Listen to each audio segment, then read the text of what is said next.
अस्सलाम वालेकुम। Today with Shaheen के साथ मैं हूँ डॉक्टर सैयद शाहीन अब्दुल्ला। आज हमने जो एक बड़े साजिश को बेनकाब होते देखा। आज हमने यानी 1.5 से 3 करोड़ आबादी के शहर की कस्मकुर्सी और बेबसी का वो मंज़र देखा है कि जो मैं अगर ना शेयर करूं तो शायद मैं सहाफ़त का मुजरिम बन जाऊं।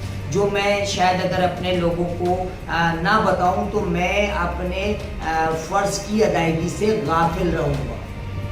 देखें, सहाफ़त पेशा पैगम्बरी है। हम जो चीज़ देखते हैं वो चीज़ वैसे ही एट इट इज़ लोगों को कम्युनिकेट कर देते हैं, बता देते हैं, दिखा देते हैं, और उसके अब एवज़ में अल्लाह रब्बुल इज़्ज़त हमें जायज़ रोज़गार देता है जिससे हम अपने यानी जिसको हम अपना ज़रिया माश कहते हैं।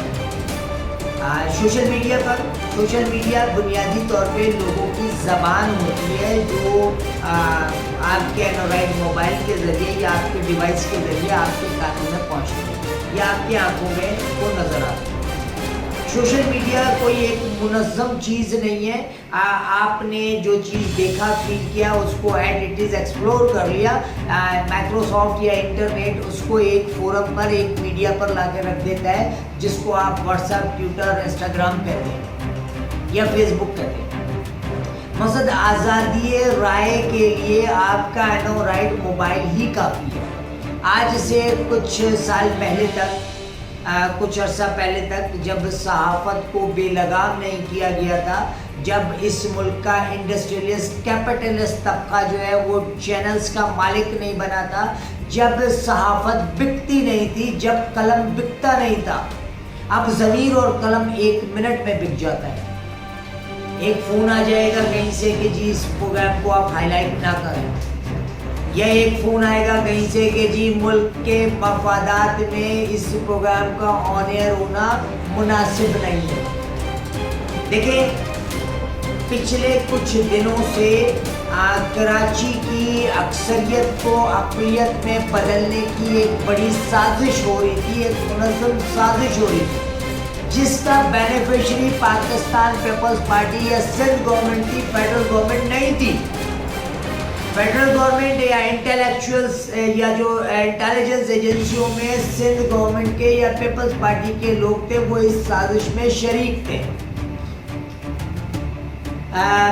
सिंध गवर्नमेंट ने पाकिस्तान आर्मी, पाकिस्तान रेंजर्स को इस्तेमाल करके, बदनाम करके यहाँ की अक्सरियत को छीन ली, यहाँ का वोट बैंक छीन लिया। लेकिन उन्हें अंदाज़ा है कि जो वो सिंधु देश बनाने जा रहे हैं उसमें सबसे बड़ी मुखालफत पैदा होगी पंजाब की तरफ से, क्योंकि पंजाब वहदत पाकिस्तान में पंजाब की सरबुलंदी है।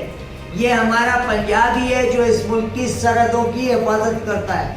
ये हमारा पंजाब ही है, ये हमारी फ़ौज है, ये हमारी अफ़वाज पाकिस्तान है जो मुल्क की वहदत का, मुल्क की सालमियत की बका का निशान है।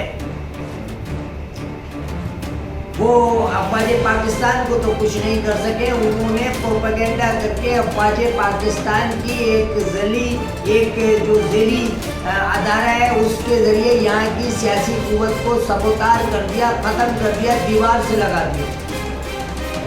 अब सवाल ये पैदा होता है कि आने वाले वक्त में क्या कोई फेयर इलेक्शन होंगे, तो उस इलेक्शन के बाद ये खुद दीवार से लग जाएंगे और अक्सरियत जो है वो अपना वोट बैंक इस्तेमाल करके हुकूमत की पॉलिसियों को तब्दील कर देंगे। तो एक इतनी बड़ी साजिश के इंटीरियर से 40 से 45 लाख लोगों के शनाख्ती कार्ड कराची के मुख्तलिफ अजला से उनको एड्रेस चेंज करा के उनको कराची के मुख्तलिफ अजला से इंदराज कराया गया, और इसमें नादरा के बड़े अफसरान मुलव्विस हैं। इसका बेनिफिट क्या होगा? आने वाले वक्त में जब इलेक्शन होंगे तो कराची की अक्सरियत अक़लियत में बदल जाएगी। पहले मर्दमशुमारी के ज़रिए कराची और हैदराबाद के हकूक़ को गस्ब किया गया, और उसके बाद अब ताबूत में आखिरी कील का इंकशाफ इस साजिश से हुआ है जिसको आपकी मुल्क की इंटेलिजेंस एजेंसियों ने डिटेक्ट किया और इस पे फ़ौज ने शदीद रद्द अमल का इजहार किया।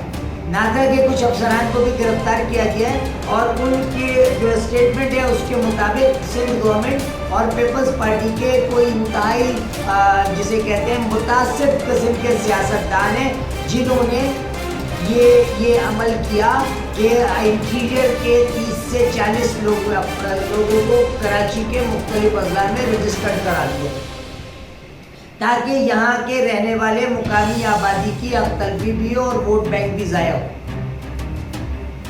اور جو حکومت جو اختیارات رینجرز نے ان کو دلوا دیے ہیں وہ اختیارات کا ایک کنٹینیوشن چل پڑے۔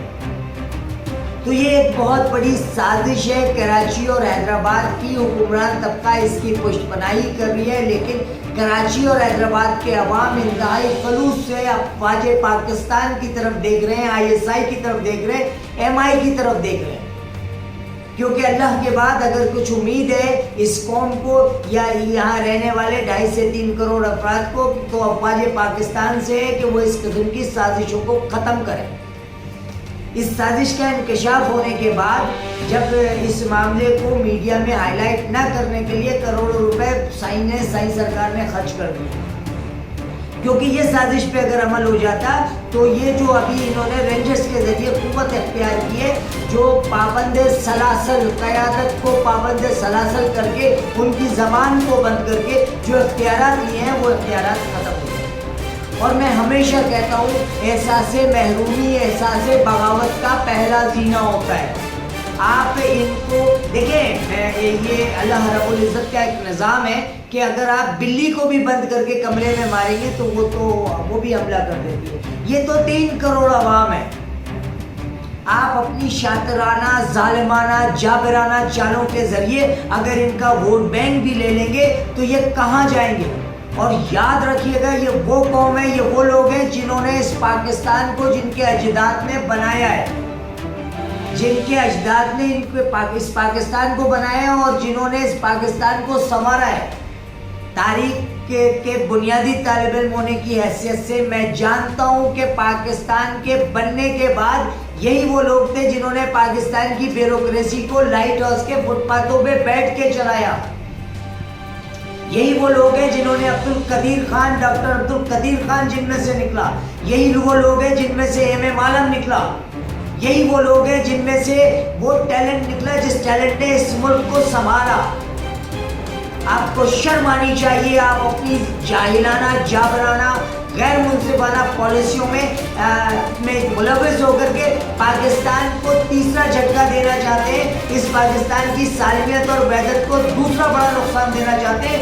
پہلا آپ نے 71 میں ثبوت مشرقی پاکستان کیا، اس کے بعد آپ پھر وہی حرکتیں کر رہے ہیں کہ سندھو دیش بن جائے۔ Today with Shine says Shine Abdullah.